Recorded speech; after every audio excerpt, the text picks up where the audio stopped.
Hello everyone, this is Vansh and you are watching LLB study. So आज की इस video में हम डिस्कस करने जा रहे हैं classification of jurisdiction of equity courts के बारे में कि जो इक्विटी की कोर्ट्स थी उनके पास क्या ज्यूरिडिक्शन था। देखिए, ज्यूरिडिक्शन होता है अथॉरिटी और power of the court to make decision और जजमेंट, कि कितनी पावर है किसी कोर्ट के पास डिसीजन लेने की या फिर जजमेंट सुनाने की। मतलब कितनी किसी कोर्ट की पावर एक्सटेंड करती है, कहाँ तक उसकी पावर एक्सटेंड करती है, वो होता है ज्यूरिडिक्शन। तो इससे पहले की वीडियो में हमने इक्विटी का इंट्रोडक्शन देखा है एंड इसका हिस्टोरिकल बैकग्राउंड देखा है। अगर आपने वो वीडियोस नहीं देखी तो आप मेरी प्लेलिस्ट की इक्विटी की जो प्लेलिस्ट है उसमें जाके चेक कर सकते हैं। ऊपर आई बटन में भी मैं प्रोवाइड कर दूंगा। जैसे कि हमने पहले भी वीडियोस में डिस्कस करा कि अगर किसी पर्सन की सिविल इंजरी हुई है तो कॉमन लॉ में उसको तभी रेमेडी मिलेगी या फिर उसका तभी राइट बनता है जब उस इंजरी से रिलेटेड कॉमन लॉ में रूल्स होंगे। तो कॉमन लॉ में अगर रूल्स होंगे तभी प्लेंटिफ का राइट बनता है डिफेंडेंट के अगेंस्ट। पर अगर कॉमन लॉ में रूल्स नहीं है, कोई रेमेडी नहीं मिल रही उसको, तो वो इक्विटी कोर्ट में जाएगा अपने राइट के लिए या फिर अपनी रेमेडी के लिए। वहाँ इक्विटी कोर्ट उसको रेमेडी प्रोवाइड करेंगे, पर इक्विटी भी वहीं इंटरफेयर करेगी जहाँ कॉमन लॉ खुद डिफेक्टिव है या फिर जहाँ कॉमन लॉ में एडिक्वेट रेमेडी नहीं है या फिर एडिक्वेट जस्टिस नहीं है। पर जो है इक्विटी वहाँ इंटरफेयर नहीं कर सकती थी जहाँ एक प्रॉपर लॉ बना हुआ है किसी राइट को लेकर। जहाँ एडिक्वेट रिलीफ नहीं दे रहा कॉमन लॉ, वहीं इक्विटी इंटरफेयर कर सकती थी, या फिर जहाँ कॉमन लॉ में रूल्स नहीं है वहीं इक्विटी इंटरफेयर कर सकती थी। तो अब हम देखते हैं इक्विटी कोर्ट के ज्यूरिडिक्शन के बारे में। अब हम डिस्कस करते हैं इक्विटी कोर्ट के ज्यूरिडिक्शन के बारे में। इक्विटी कोर्ट के ज्यूरिडिक्शन को हम इक्विटेबल ज्यूरिडिक्शन भी बोल सकते हैं। एंड जो इक्विटेबल ज्यूरिडिक्शन है वो कोर्ट ऑफ चांसरी एक्सरसाइज करती थी। ये हमने पहले ही पढ़ा है कि इंग्लैंड में कोर्ट ऑफ चांसरी थी जो इक्विटेबल ज्यूरिडिक्शन एक्सरसाइज करती थी। एंड इस इक्विटेबल ज्यूरिडिक्शन को हम 3 ब्रांच में डिवाइड कर सकते हैं, 3 मेन हेड्स में हम डिवाइड कर सकते हैं। First is exclusive jurisdiction, second is concurrent jurisdiction and third is auxiliary jurisdiction. तो एक्सक्लूसिव ज्यूरिडिक्शन वो है जहां कॉमन लॉ कोई भी रिलीफ नहीं देता था या फिर कोई भी रेमेडी प्रोवाइड नहीं करता था। मतलब जो जिस मैटर से रिलेटेड रूल्स कॉमन लॉ के अंडर नहीं थे, पर सिर्फ और सिर्फ इक्विटी कोर्ट उस पर ज्यूरिडिक्शन एक्सरसाइज कर सकता था, वो कोर्ट ऑफ चांसरी की एक्सक्लूसिव ज्यूरिडिक्शन के अंदर आता है। दूसरा कंकरेंट ज्यूरिडिक्शन, वो जहां कॉमन लॉ के पास जो कॉमन कोर्ट्स थे उनके पास रिलीफ तो था बट वो एडिक्वेट रिलीफ नहीं था, या फिर रिलीफ था तो उस रिलीफ को मिलने में प्लेंटिफ को डिले होता था। तो वहाँ equity court concurrent jurisdiction exercise करते हैं। तीसरा जो है ऑक्सिलरी ज्यूरिडिक्शन। देखिए, कई ऐसे मैटर्स थे जहाँ विटनेसेस चाहिए होते थे, फिर एविडेंस चाहिए होते थे, जहाँ विटनेसेस को समन करना होता था, पर कोर्ट ऑफ कॉमन लॉ में ऐसा कोई प्रोसीजर नहीं था विटनेसेस को समन करने का। तो वहाँ जो है court of chancery auxiliary jurisdiction exercise करते थे। तो अब हम स्टडी करते हैं इन तीनों ज्यूरिडिक्शन को डिटेल में। फर्स्ट हम आते हैं एक्सक्लूसिव ज्यूरिडिक्शन पर। तो स्टार्ट करने से पहले अगर आपको कोई क्वेरीज हैं, आप मुझसे कनेक्ट होना चाहते हैं सोशल मीडिया पर, तो आप मुझे इंस्टाग्राम पे फॉलो कर सकते हैं। मेरा जो इंस्टाग्राम का जो लिंक है वो डिस्क्रिप्शन बॉक्स में दिया गया है। एंड अगर आप मुझे कॉल करना चाहते हैं तो आप मुझे कॉल मी 4 ऐप के थ्रू कॉल भी कर सकते हैं। मेरी जो आईडी है स्क्रीन पर डिस्प्ले हो रही है।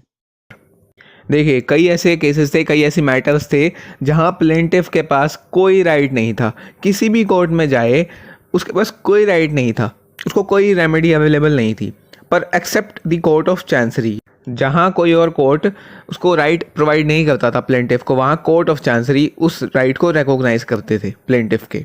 तो वहाँ जो है कोर्ट ऑफ चांसरी अपना एक्सक्लूसिव ज्यूरिडिक्शन एक्सरसाइज कर कर उन प्लेंटिफ को इक्विटेबल रिलीफ देते थे, एक तरीके से उनको जस्टिस प्रोवाइड करते थे। देखिए, जो एक्सक्लूसिव ज्यूरिडिक्शन है उसमें सबसे इम्पोर्टेंट मैटर था वो था ट्रस्ट का। देखिए, जो कॉमन लॉ कोर्ट्स थे वो ट्रस्टी को ही उस लैंड का ओनर मान लेते थे। मतलब किसी लैंड का ट्रस्टी बनाया गया है किसी को, मतलब उसको ट्रस्टी बनाया गया उस प्रॉपर्टी का, ताकि वो उस प्रॉपर्टी से जो बेनिफिट निकले वो बेनिफिशियरी के लिए यूज़ कर सके। पर अगर ऐसा नहीं करता था ट्रस्टी, तो कॉमन लॉ कोर्ट्स में कोई रेमेडी नहीं थी बेनिफिशियरी के पास कि वो कॉमन लॉ कोर्ट में जाकर अपने राइट की डिमांड कर सके। बेनिफिशियरी के पास ऐसा कोई राइट नहीं था, पर वहाँ इक्विटी कोर्ट्स ने उस बेनिफिशियरी का राइट रिकॉग्नाइज करा। मतलब जिसके फेवर में वो ट्रस्ट बना था उस पर्सन का वहाँ पर राइट रिकॉग्नाइज करा कोर्ट ऑफ चांसरी ने। ये जो है एक्सक्लूसिव ज्यूरिडिक्शन के अंदर आता था, कोर्ट ऑफ चांसरी के। देखिए इससे अलग एक और काफ़ी इंपॉर्टेंट राइट था एक्सक्लूसिव ज्यूरिडिक्शन में इक्विटी कोर्ट के, क्या वो था राइट ऑफ मैरिड वुमन का। जब मैन और वुमन की शादी होती थी तो जब वो वुमन है अपने घर से अपने सेपरेट यूज़ के लिए कुछ प्रॉपर्टी लेके आती थी तो उस पर जो अधिकार हो जाता था उसके हस्बैंड का।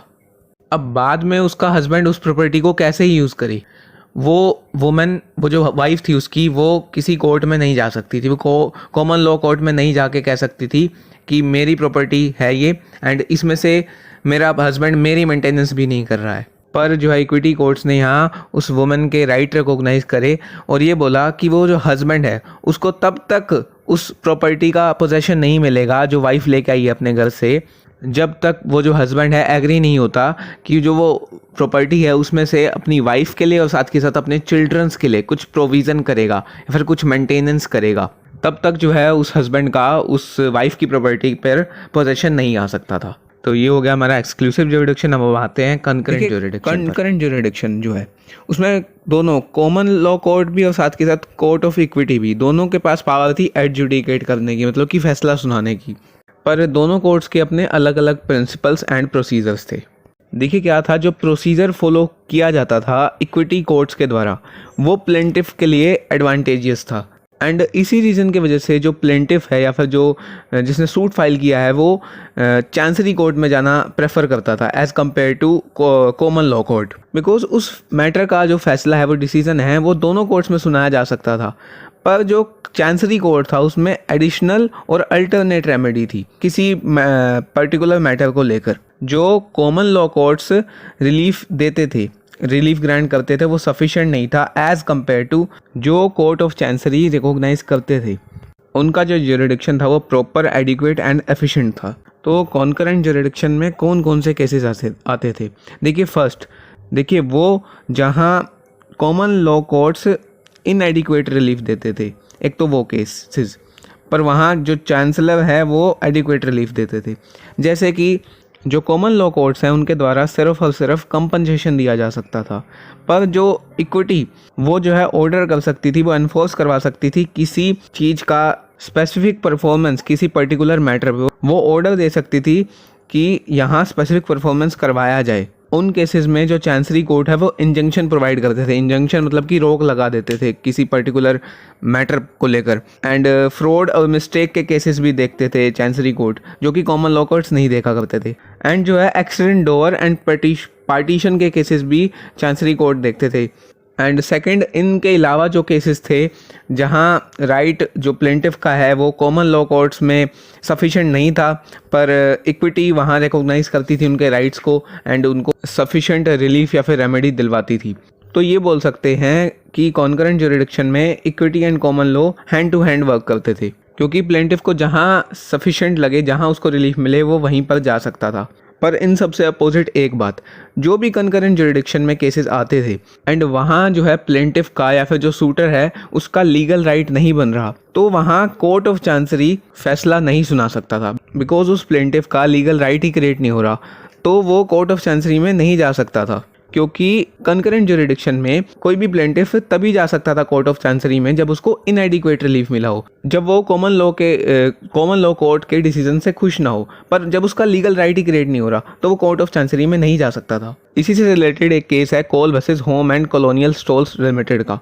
इसमें क्या है, Home and Colonial Stores Limited जो है कंपनी है, उसने एक लैंड बाय किया एक टॉल बिल्डिंग बनाने के लिए एंड उस लैंड के अपोजिट में कोल ने एक प्रॉपर्टी ओन कर ली। कोल एक पर्सन का नाम है, उसने एक प्रॉपर्टी ओन कर ली एंड उसने वहाँ एक ऑब्जेक्शन उठाया कि अगर home and Colonial Stores Limited जो कंपनी है वहाँ अगर टॉल बिल्डिंग बनाती है, जो उसके अपोजिट में लैंड पर वो टॉल बिल्डिंग बनाती है, तो कोल ने कहा कि मेरे ग्राउंड फ्लोर में जो क्लर्क का ऑफिस है वहाँ तक लाइट नहीं आएगी, मतलब वहाँ तक लाइट नहीं पहुँचेगी, वहाँ तक लाइट ऑब्स्ट्रक्ट हो जाएगी मेरी, और मेरे पास राइट ऑफ लाइट है यहाँ पर। कोल ने ये आर्ग्यू किया कि मैं ईजमेंट के लिए एंटाइटल्ड हूँ। जो प्रॉपर्टी के साथ ईजमेंट मिलते हैं, आप TPA पढ़ेंगे तो उसमें आप देखेंगे ईजमेंट्स जो मिलते हैं।